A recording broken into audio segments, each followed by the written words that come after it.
हम शुरुआत में एक बस को देखते हैं जो कि बस स्टॉप पर खड़ी है और उस पर एक ओल्ड लेडी चढ़ती है। फिर बस चल देती है। इसी बीच हम अयान को जी जो सोच रहा है उसे सुनते हैं। वो सोचता है कि आज के समय जहाँ भी हम चले जाएं वहाँ समानता की ही लड़ाई है। किसी बुद्धिमान इंसान ने कहा था कि हेवन ने किसी इंसान को दूसरे इंसान की तुलना में ऊंचा या नीचा नहीं बनाया है, पर ये पूरी बात नहीं है। दरअसल वो ये कहना चाह रहा होगा कि जन्म के समय तो हम एक बराबर रहते हैं, पर थोड़े समय के बाद असमानताएं आना शुरू हो जाती हैं और ये असमानताएं होती हैं हमारे एकेडमिक्स के कारण। हमारे मार्क्स कितने अच्छे हैं ये डिसाइड करते हैं कि हम दूसरों से कितने आगे हैं और कितने बेस्ट हैं। इसके बाद हम किकियो को देखते हैं जो कि रोकुसुके से अपनी सीट ओल्ड लेडी को देने को बोलती है, पर वो मना कर देता है ये बोल के कि मैं अपनी सीट इसलिए छोड़ दूं क्योंकि मैं यंग हूँ। बिल्कुल नहीं, मुझे किसी का भी भला करने में कोई इंटरेस्ट नहीं। यहाँ और भी बहुत से बेवकूफ़ हैं, उनसे पूछ लो। कि क्यों इसके बाद बस में जितने भी लोग होते हैं उनसे पूछती है, पर कोई अपनी सीट देने के लिए तैयार नहीं होता। बट एट द एंड एक लड़की अपनी सीट उस ओल्ड लेडी को दे देती है। इस सीन से हम सोसाइटी की असलियत जान पाते हैं कि लोगों को दूसरों की तकलीफ़ों से कोई मतलब नहीं। अब बस स्कूल के सामने आके रुकती है जहाँ अयान कोजी बस से निकलता है और स्कूल को देख के सोचता है तो यही है मेरा नया स्कूल। और हमें स्कूल के बारे में जानने को मिलता है। इस स्कूल का नाम है Tokyo metropolitan advance nurturing school, जो जापानीज़ गवर्नमेंट ने खास बनाया है उन बच्चों के लिए जो देश का भविष्य हैं। और ये चीज़ काम भी करती है। इस स्कूल का 100% एम्प्लॉयमेंट और कॉलेज एंट्री रेट है। स्टेट डायरेक्टेड टीचिंग मेथड्स और फंड्स के कारण इनको देश का ब्राइट फ्यूचर बनाने में कोई दिक्कत नहीं आती है। अब अयान कोजी इतना सोचता ही है कि वहाँ पर होरिकिता आ जाती है और गुस्से से उसे बोलती है कि बस में तुम मुझे क्यों देख रहे थे। इसके जवाब में अयान कोजी सिंपली सॉरी कहता है, पर इसके बावजूद होरिकिता उसे वार्न करती है और उसे दूर रहने को कहती है। इसके बाद हम 1D क्लासरूम को देखते हैं जो कि अयान कोजी की क्लास है। अभी क्लास का टाइम नहीं हुआ था तो क्लास टीचर नहीं आई थी, जिस कारण सारे स्टूडेंट्स बातें करने में बिजी थे।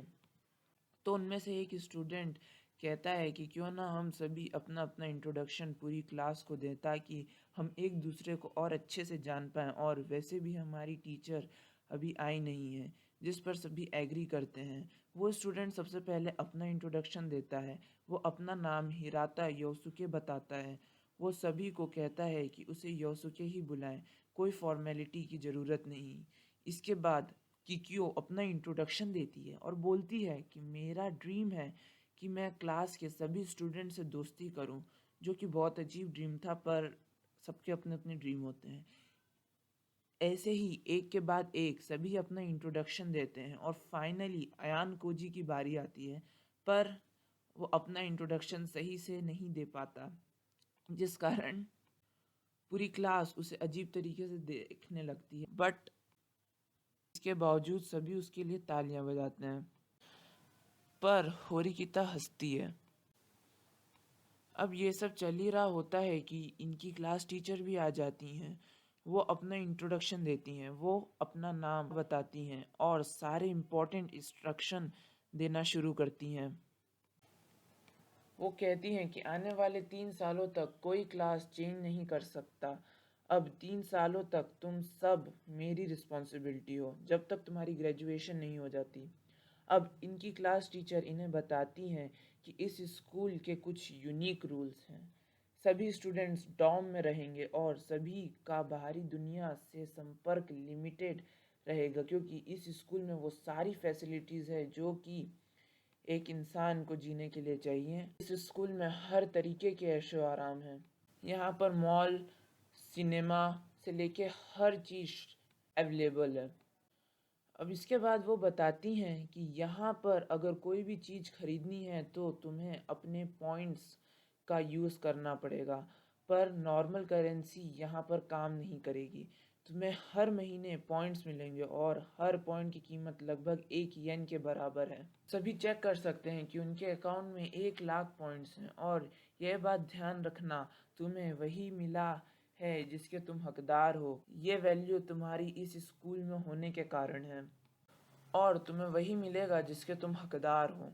अब सीन डायरेक्टली शिफ्ट होता है और हम क्लास के बाद अयान कोजी को शॉपिंग करते देखते हैं, उन्हीं पॉइंट से जो उसे मिले हैं।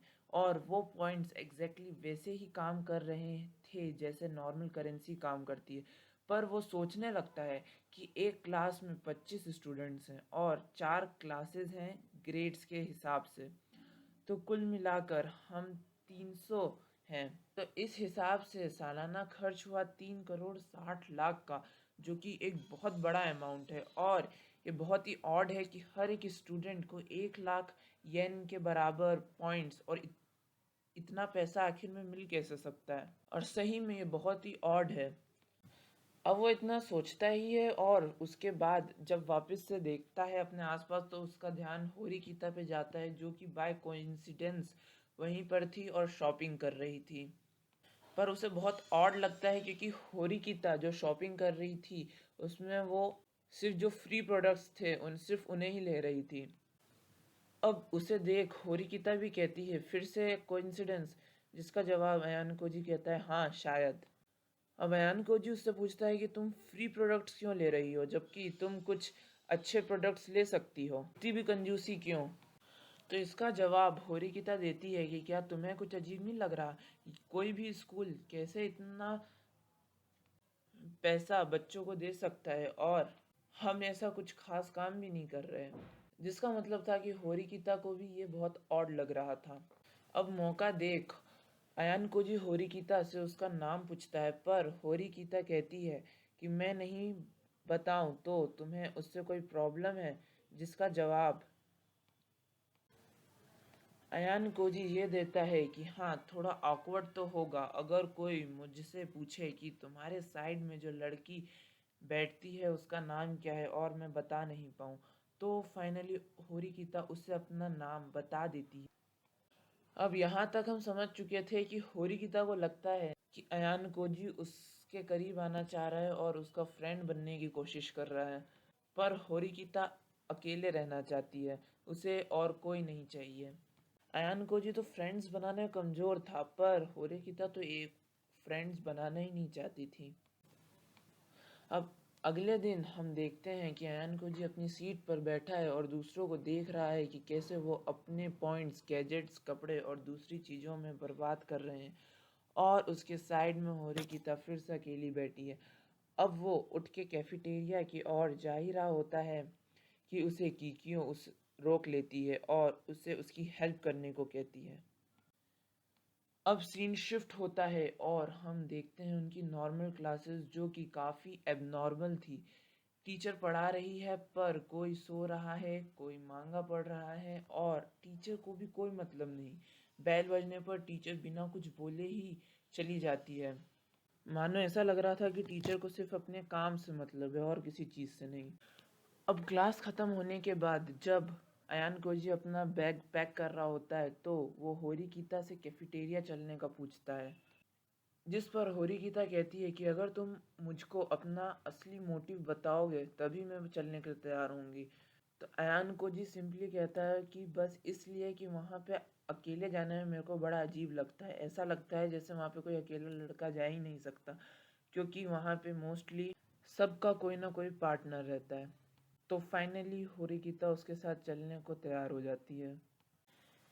फिर हम देखते हैं कि ये दोनों कैफेटेरिया में बैठे ही होते हैं कि वहाँ किकियो और कहीं कुशिदा आ जाती है, जिसे देखते ही होरिकिता वहाँ से जाने लगती है। अयान कोजी के पूछने पर कि वो ऐसा क्यों कर रही है, होरिकिता कहती है कि कुशिदा के होते हुए तुम्हें मेरी क्या ज़रूरत, तुम्हें एक पार्टनर ही चाहिए था ना। फिर होरिकिता कहती है कि तुम किसे बेवकूफ़ बना रहे हो।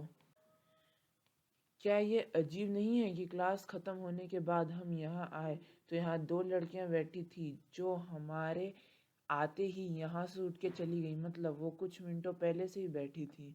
और उसके बाद कुशीदा भी यहाँ पर आ गई। इतना कोइंसिडेंस किसी के साथ कैसे हो सकता है? अब ये दोनों उसे समझाने की कोशिश करते हैं, पर होरिकिता कुछ सुनने के लिए तैयार नहीं रहती।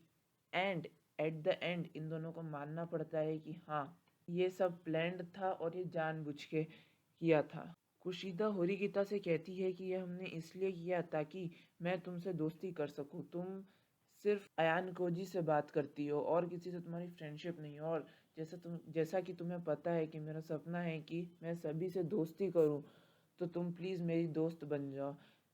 जिस पर होरिकिता उसे साफ साफ मना कर देती है और उसे अकेला छोड़ देने को कहती है।